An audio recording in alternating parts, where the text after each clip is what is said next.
So people really want to know why. I should do some pointers for when you're purchasing a car, and I don't see myself getting this vehicle without this option.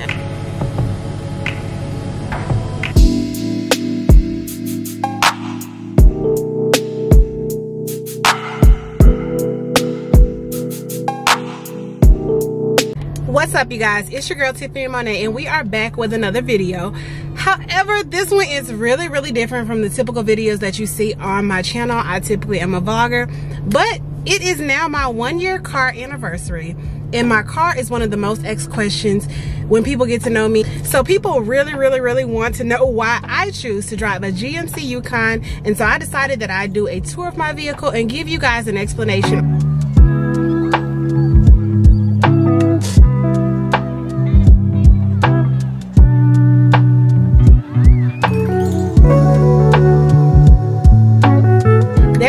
One answer to why I have this car.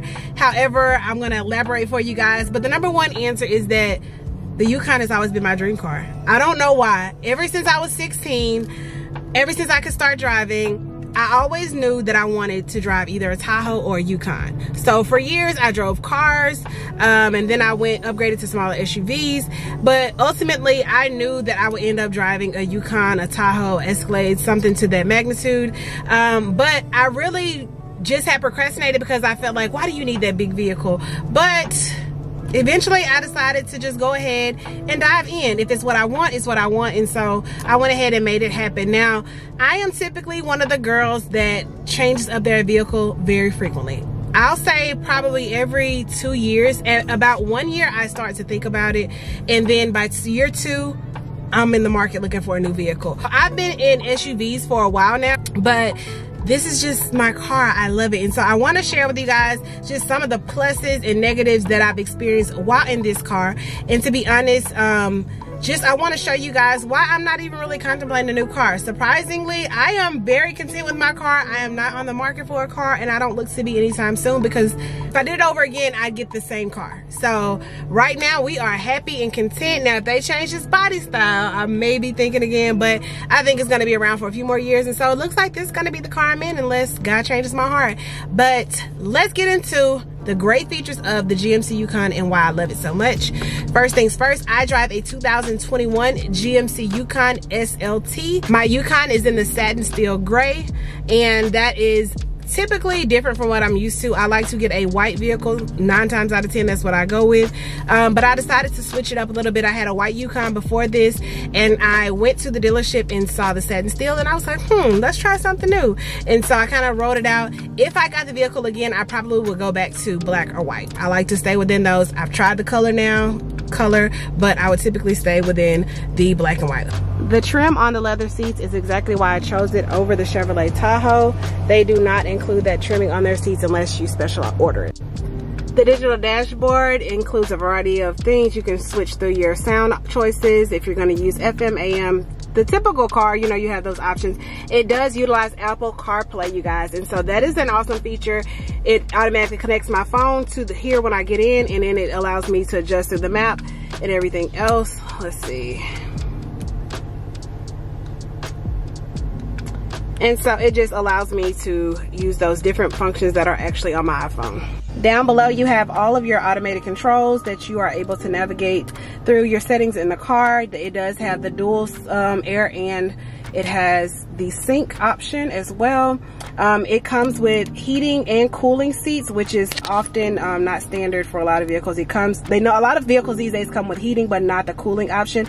This is available in the front, both passenger and driver. The heating is available on the second row, as I have captain seats, not on a bench, but on the captain seats you do get the heating option as well. I'm able to control the rear air. I can turn it off or on. I can control their climate as well, but I typically let my rear drivers control the climate.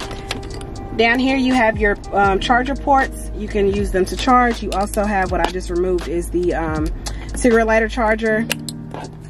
I also have the charging pad, so I'm able to lay my phone here. If I'm honest with you guys, it is not as easy to charge your phone there. You have to lay it in the exact spot. I had the Yukon before this, and that was kind of a problem in there as well, getting it to charge. It was previously on the middle console, but I do get it to charge here. It's just I have to lay it just right, and I don't often like to move it around and try to make sure it's in the correct spot, but that is an option for those that are interested. You have the standard cup holders. You have two right here. As you can see, it fits my Stanley very easily. And then you also have two cup holders right here. I use this kind of as a remote area, but it does have the two standard cup holders right here for your back seat drivers or riders to be able to put their cups in. So it is available for rear guests right there. One thing that changed in the previous Yukon, you could let this screen up, and this screen had like a pocket behind it or something that you could tuck things off into.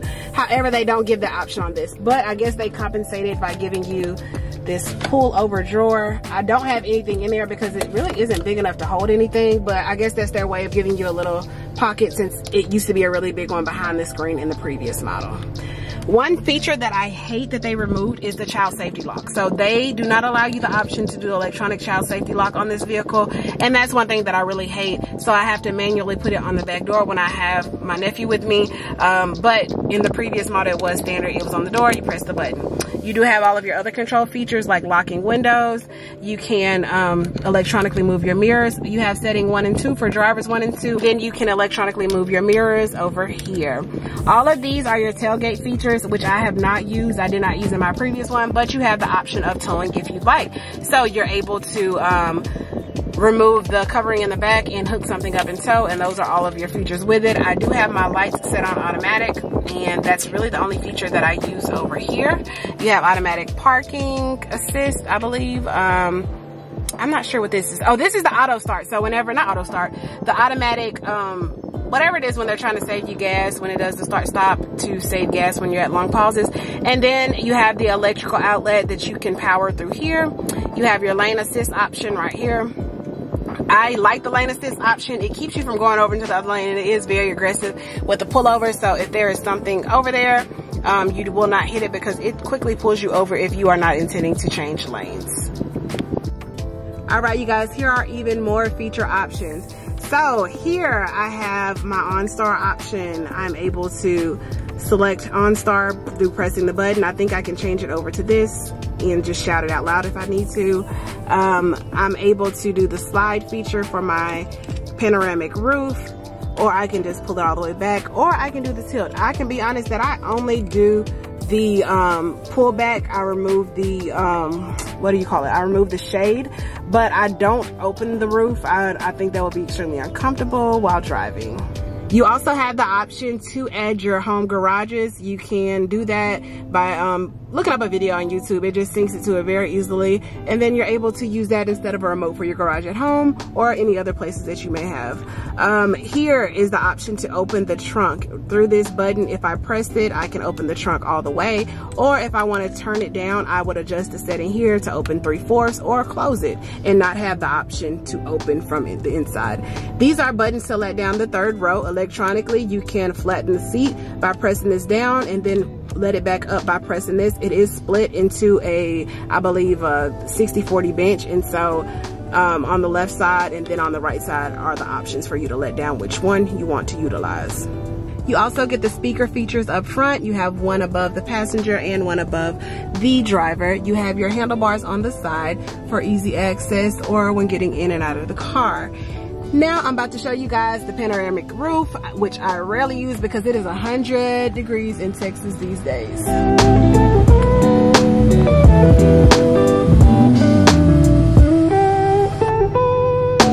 As you guys can see, that panoramic roof lets in a ton of light, and on the fall days it is actually really nice, and everyone gets some lighting back there. It comes all the way up to the front, and you can do the let back. Let me actually show you guys because I never do this.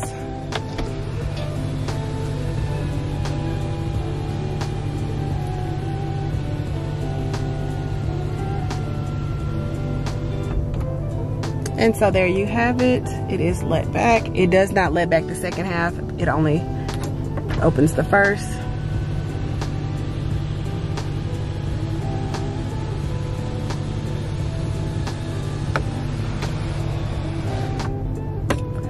And now we have our tilt option.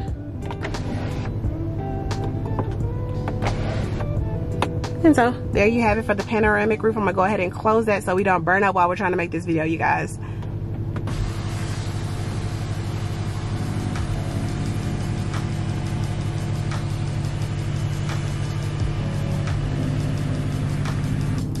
So along with those two cup holders, we have our middle console. In the previous Yukon, this used to be the charging station, but not anymore. It's quite cushioned. I always am using my elbow on it, and it dents it, but it always goes back to its normal state. In here you have plenty of storage room, you guys. Never mind my junk in here. I keep a ton of pairs of sunglasses in here. Some spray options in case I'm forgetting my perfume, and of course you have the notorious pocket change. And so that is all that we have in the front cabin. And you have your typical glove department. You have all of those other features that I showed you. And so now let's get on to the back, you guys. All right, you guys, so I am a full-size adult, and I just want to show you guys that I fit back here pretty comfortably. And I have the driver's seat pushed back pretty far. But all in all, it is a pretty comfortable space. I have family members that are taller and larger than me that have sat back here and had no problem. It does give the option on the side for you to move the seat back or forward. I'm gonna push it back while we're recording. Also, you have the option to pull down on the side and it will flatten this seat. I'm not gonna use that because of course I'm sitting in it right now, but that allows me more space. If letting down the third row is not enough, I'm able to let down the second row as well, and I can pretty much fit anything in here that I need at that point. So let's get into the features that are back here for passengers. One thing that was mandatory on my wish list when looking for this vehicle is that I had to have captain seats. I don't know why. Well, I know why, because if ever I am the one to ride in the back seat, I want it to be comfortable. I want it to be comfortable for the passengers in here. My niece and nephew, I feel like, let's not all be too close. Let's separate a little bit so y'all won't get to fighting and fussing. And it worked out to be a hit. We all love the captain seats in the back, and everyone gets their own little space. So with this, you have your armrest, and then you have your opening for the person in the third row to get back there without having to constantly let down the seat to get in and out of the car if you want to let people back on the third row. So I really think that that was a very good choice to make, and I don't see myself getting this vehicle without this option. And my previous Yukon also had the captain seats, just because I feel like they're just so much easier, so much easier. You do lose that seat in the middle, but hey, we already are not understanding why I need this vehicle anyway. So to lose the seat, I'm willing to do that. Now, let's get into the rear media kit that comes on these vehicles. So you guys, this is the rear media kit, and if I'm gonna be honest, this is the one feature that I could have went without. I thought that I needed this feature, that it was a necessity, and it was a big part of prolonging me being able to find the vehicle for me. But in hindsight, I see that I could have went without. I was told by friends that, you know, you may want to check into not getting it. It's more costly. But I just think it's not friendly for smaller kids. So one thing that makes it just, you know, unfavorable is the USB outlet. In order for you to be able to use this, you have to use the USB outlets. Now, Roku's and things like that, they're using the older USBs. They're not using these newer USBs. Let me find the one that I had. So I had to order this piece off of Amazon. It goes into here, and then it turns into a regular USB. Now, once you have a USB in there, then you're able to use different options. You're able to use Roku, and then you can plug those into the HDMI as well. And once you're able to use the Roku or Fire Stick on here, then you guys can use Amazon Prime, you can use Netflix, you can use all of those things. I typically have that, but the cords do hang, and I don't have them plugged up right now, so you don't see the cords, but when I do, the cords hang, and that makes it a problem and a nightmare. And let me see if I can hook it up real quick for you guys. So I was going to show you guys how the television works with the Roku, but apparently someone stepped on the HDMI cord and it ripped it out. I'm gonna be honest, this is probably the second or third one that's happened to, because the cords are in the way, and when you have children, they're getting in and out of the car, they're stepping on the cord. So that is why I would not recommend getting the rear media package in the 2021. Now, if you're able to get the upgraded rear media package, then I would suggest looking more into that. I hear that it is more app oriented, which I really wish this one would have been, and I do plan on contacting the dealership to see if that is an option for me to upgrade these, update these in some type of way to where it is app based, because for a 5-year-old it is very hard for me to set up the Roku every time we get in the car, and then for him to be able to navigate it himself while I'm driving. Another feature that is really, I guess, undesirable is whenever you turn the vehicle off and then you turn it back on, it starts everything over again. In the previous Yukon, the TV was centered and it flipped down from the roof, but whenever you got in, it picked up right where it turned off at. It doesn't work like that on these. So these start over every single time. And so hopefully with that app update, it makes it easier. I do want to look into if I'm able to get that updated some kind of way, because if so, then I mean, that's great. If not, we'll have to continue to use the Roku, but I will reconsider if I ended up switching into another one, or getting it on the newly released model whenever it does come out. I may consider not getting it. Captain seats are a must. Panoramic roof is a must. Honestly, I love the panoramic roof. During the cooler months when I let the shade back, it's beautiful. I love it. Even on gloomy days, it's really nice to have it open, but I probably could do without the rear media if I went without any of the features that I currently have. Now you have your third row, you guys. The third row can comfortably fit 3 people easily. It has cup holders back there in the door on both sides. Sorry if it's not focusing, but you have cup holders on both sides. And then you have the full third row. It does have less leg room than this, but it's actually some pretty good leg room. A person could fit back there comfortably, especially children. Those do fold down, and I'm going to show you guys in just a minute what that looks like when you fold those down to make more room. For anyone that may be wondering about these, the headsets come standard with the rear media kit, so you get 2 that are automatically Bluetooth and connected, so whenever you do start up that rear media, the movies or anything you may play, they come through those headphones if you just turn them on, and that way the driver is not obligated to play it through the speakers, though you have the option to do that. I got these from Amazon. I'll link those below, and they just clip onto the back. I used to keep my purse. If I'm not holding these, I can hook these, 2 of them on one hook, and then I turn it to the front and it's kind of a purse hook for me. And so that is something that I love that I was able to purchase. As for the floor mats, these are WeatherTech mats, you guys. I got these off of eBay, and I will link those as well. They were substantially less expensive than what you would typically pay on the website, so I will be linking those for you guys as well. Let's get into this trunk and see how much space we're working with, and then we're gonna wrap things up. Let's go. So in your trunk, you come with the wire box over here. It does have those latches in the back, so if you have a car seat installed in front of this, you're able to latch it in.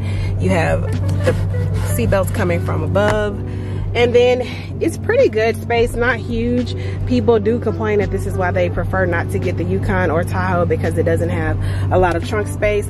However, let me show you guys what it looks like when I use these buttons to let down my seat.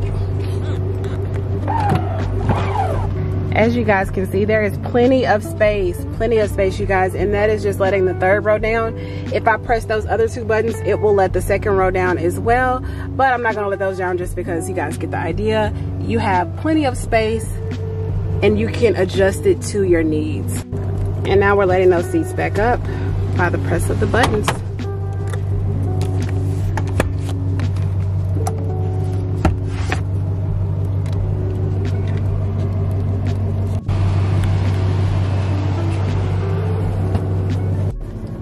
And so you guys, there you have it. Those are the features that made me fall in love with this GMC Yukon. Another question that I typically get is why did I select to get the Yukon instead of the Tahoe? It really came down to just detailing, if I'm honest. The price point is a little bit lower for the Tahoe, but I wanted the seat trim. I was able to find more GMC Yukons with the captain seats, but overall, they're the same car. You can get the rear media package, you can get the panoramic roof.